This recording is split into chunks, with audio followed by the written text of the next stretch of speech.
بعد لحظات فقط نذكر بانه هنالك نديه ستكون كبيره وكبيره لا محاله على 3 نقاط، لانها ستمنح الاداء وستمنح التحول على مستوى السلم الترتيبي احتفالي على مستوى المدرجات، وهكذا هي المنافسات في الدوري الاحترافي.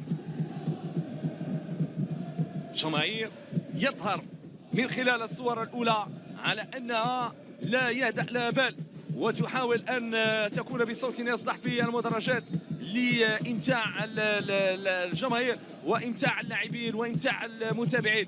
صور غايه في الروعه، الروح الرياضيه، الروح الجميله، يعني تشاهدها من خلال هكذا صور قبل انطلاقه هذه المباراه. هناك علاقات طيبه بين مجموعه من اللاعبين، وهذا الامر صراحه جميل وجميل جدا.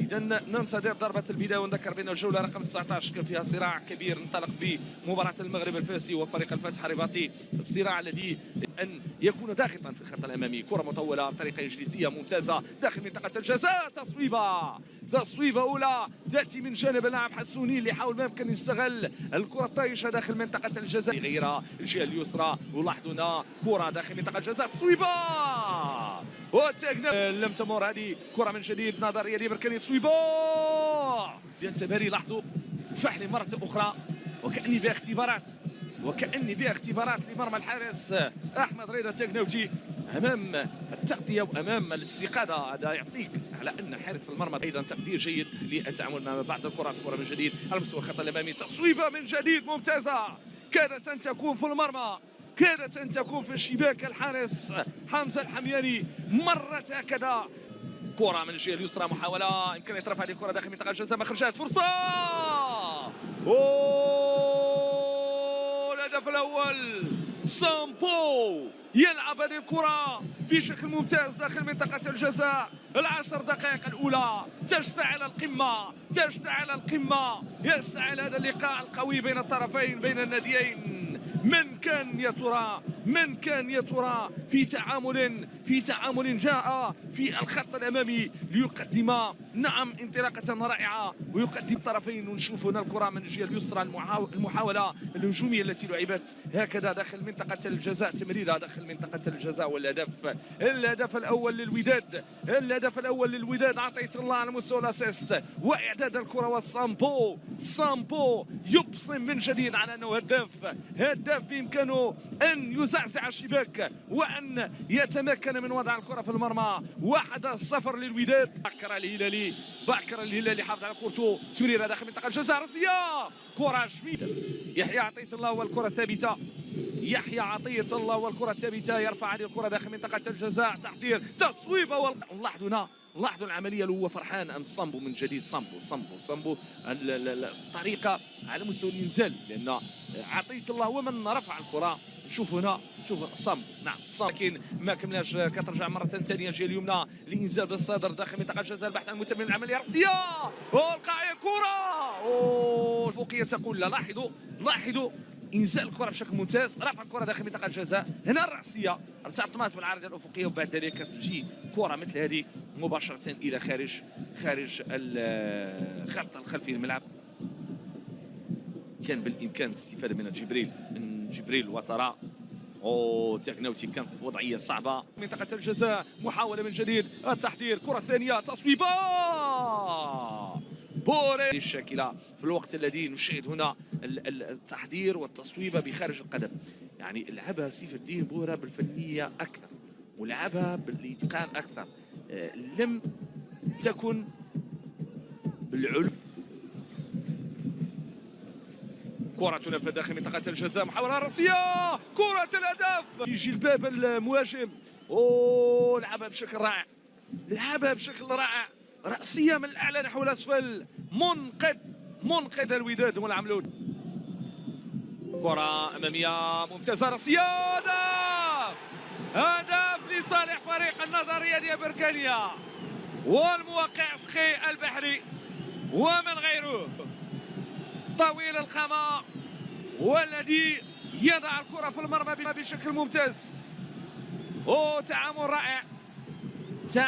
رائع مع كرة جانبية النظريه ديال بركانيه كما قلت، حاول من وضع الكره في المرمى. لاحظوا ارتقاء بشكل ممتاز، وأوضع الكره في الجهه اليمنى الحارس احمد رضا التاكناوتي. هدف طريق ميلا فرحان هو اللي رفع الكره، ارتقاء بشكل ممتاز. حارس صراحه تاكناوتي ما لقاش السبيل، ما لقى في الوقت اللي غادي نشوفوا هنا المحاوله. وسنعود للمعطى الوفي، كره داخل منطقه الجزاء، فرصه من جانب فريق الوداد الرياضي، ولكن هنالك تعامل مع هذه الكره وابعاد الخطوره مباشره الى خارج الخط الخلفي. رجعت بركانيه الانطلاقه بشكل ممتاز، فرصه تصويبه قائم.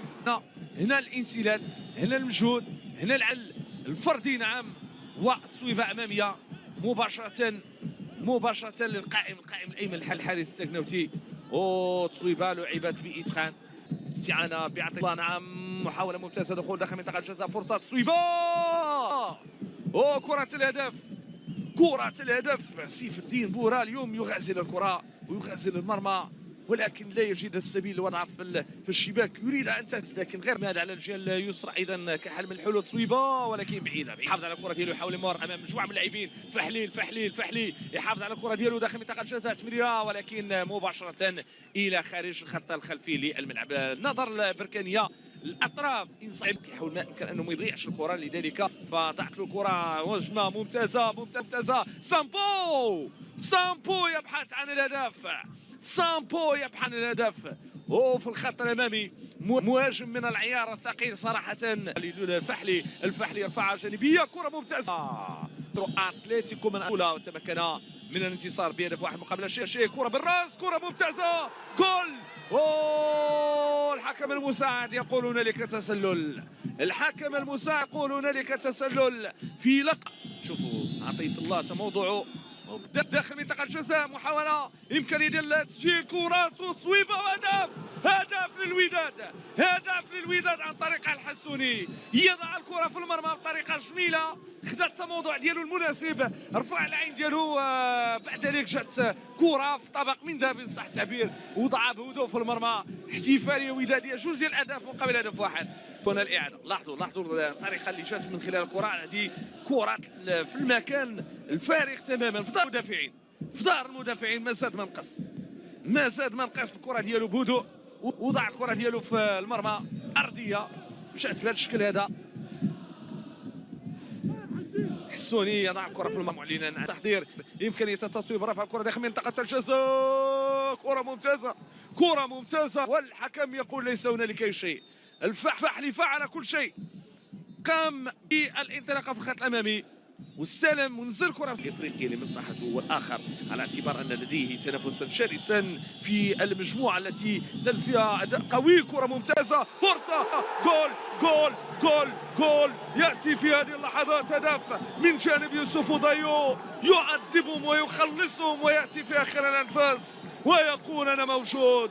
المدافع الذي يرتدي قميص المهاجمين، المدافع الذي يضع كرة في المرمى، المدافع الذي وثق فيه امين كرمة، والمدافع الذي يعلن عن هدف التعادل في الانفاس الاخيره. 7 دقائق في وقت مونديالي، قابله لان تقدم موازين اخرى لمباراه اليوم.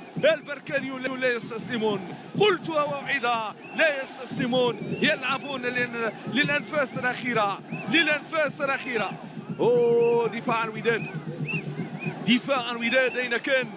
ونشاهد العنوان، كرة من الجهة اليسرى، تصويبة يستفيد منها يوسف ضيو. وجد نفسه في نقطة الجزاء. لاحظوا التوقيت ولاحظوا المكان ولاحظوا العنوان. كرة تنفذ، جول.